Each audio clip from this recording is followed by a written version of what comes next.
Hey, what's up, y'all? This your man, Andre Rocks, a.k.a. Shaking Odd, the American Refugee. I'm coming to you live from my home in Accra, Ghana, Africa. Peace to all my people in the diaspora. And by the way, if anybody's considering moving to Africa, you can definitely buy a home as well as get your whole life set up at rocksinternationalproperties.com. Yes, I'm throwing in shameless self-promotions because, this case is getting up there. I'll explain later. So I told you guys I was going to update you on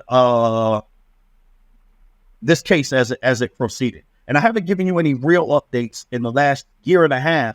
And the reason is I haven't had any real updates in the last year and a half.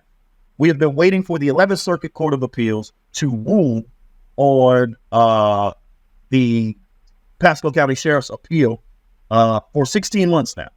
And yesterday, we got a ruling. Before we get into the ruling, I want to recap what happened so that you can understand what has to happen moving forward. So let's recap. August 2nd, 2018, 5 years ago, Deputy Dunn illegally arrested me for resisting arrest because I refused to give him my ID because I wasn't required to give him my ID. So he decided to arrest me for resisting arrest.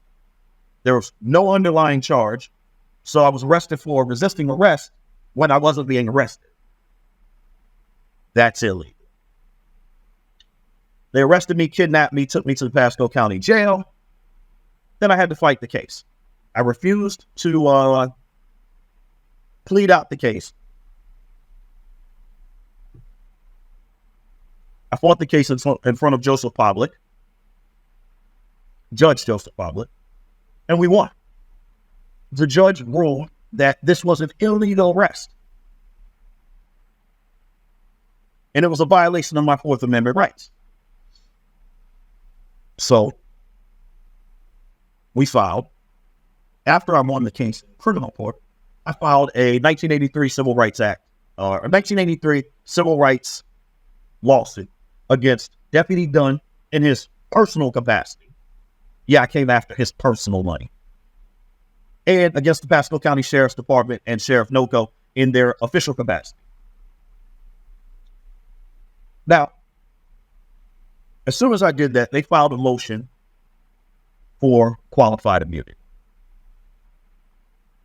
For those of you that are not familiar with the qualified immunity doctrine, I'm not going to get into all of it, but it basically states that police officers, even when they're wrong, they are immune from being sued if they were acting within the scope of their duties.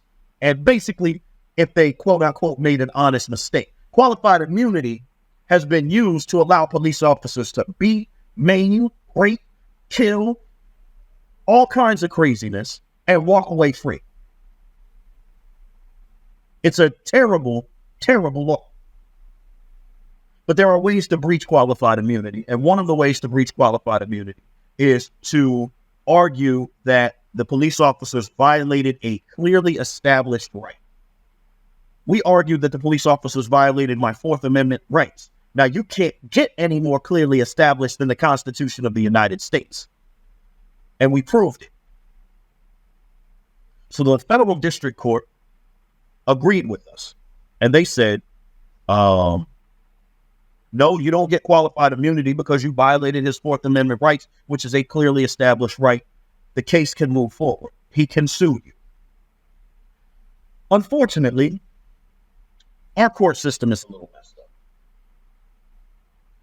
If I were to sue you and you filed a motion to dismiss, and that motion to dismiss was itself dismissed, meaning the case could move on, the case would move on.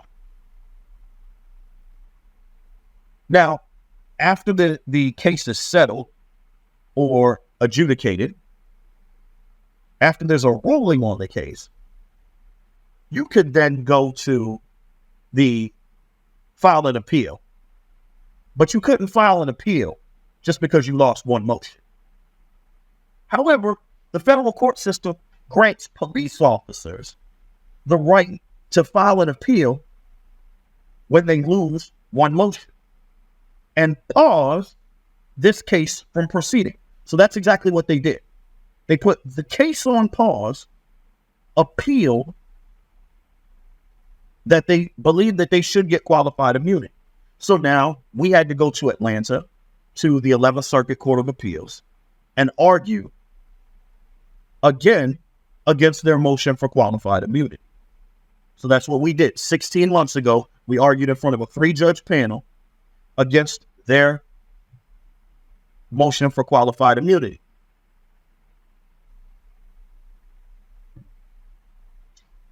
Unfortunately, in a 2-1 decision, the 3-judge panel overturned the district court's decision and ruled that these police officers were in fact entitled to qualified immunity, meaning that I cannot sue them in federal court.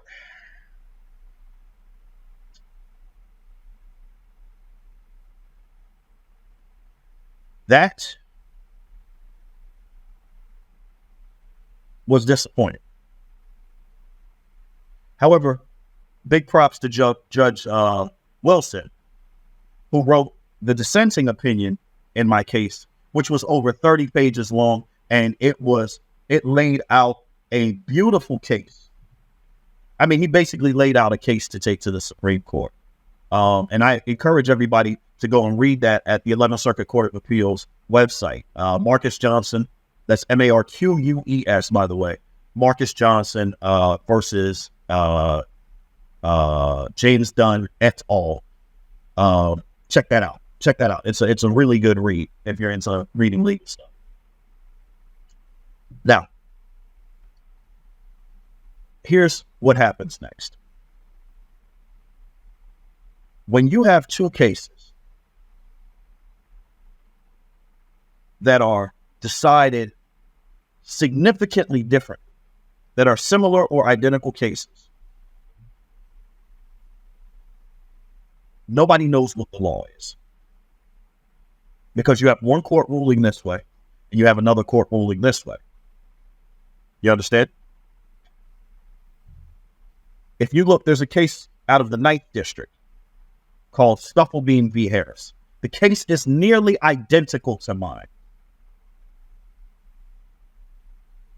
The 9th District ruled that no, they're not entitled to qualified immunity. So now we have the 11th District that has ruled, yes, the police are entitled to qualified immunity. So what is the law? When you have cases like this, it makes them excellent candidates to take to the United States Supreme Court. Because the Supreme Court has to say, okay, this district was right or this district was right, but this is the law. So that you can't follow a law if you can't establish what the law is. So you have to take this. So my case now became a great candidate for the United States Supreme Court. That being said, I'm not sure that I'm going to take the case to the United States Supreme Court. Let me be honest with you guys. That almost looked like an advertisement. Let me be honest with you guys. I've been fighting this case for 5 years. At great expense. Out of my own expense. Taking a case to the United States Supreme Court is expensive. Now, I don't know if you all noticed, but I haven't performed in 4 years. And let's be real. I was a B-lister at my peak. I'm not even at my peak anymore. I'm not Jay-Z.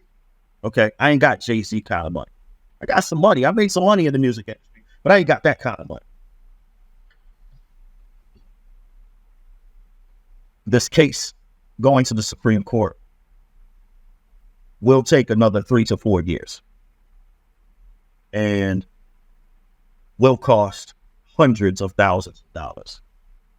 And I have to decide whether I want to spend that kind of money. Because realistically, I have a family, got a wife, kids, mortgage payments, that kind of thing.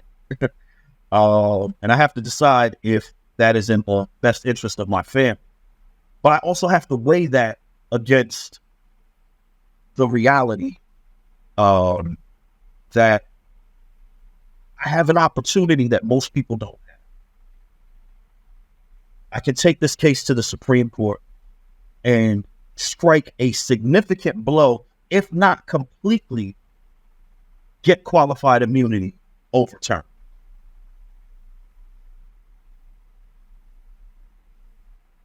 Qualified immunity has allowed countless brothers and sisters to be killed, murdered, beaten, absolutely violated by police with absolutely no accountability. And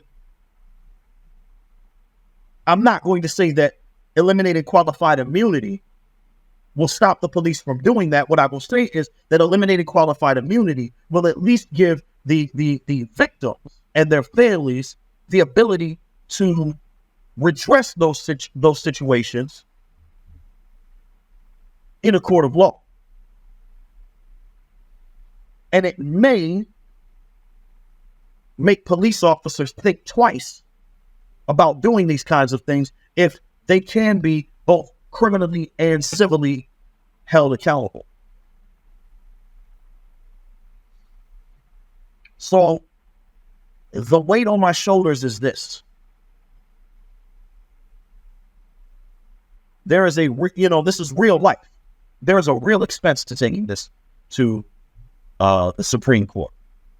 The expense is exacerbated by the fact that I don't live in the United States anymore, which means I have to add travel. I have to add traveling to that as well, which takes me away from my businesses here and all of that, which also loses me money.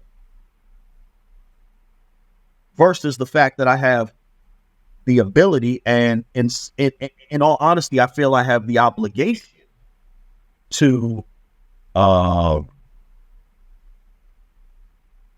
fight for our people. I've been tremendously blessed over my life. And I feel that there is a certain responsibility that I have to our people.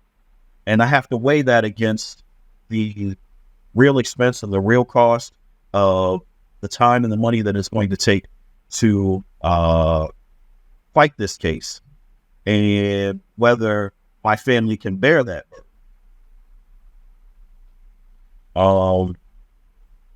It's a unique opportunity.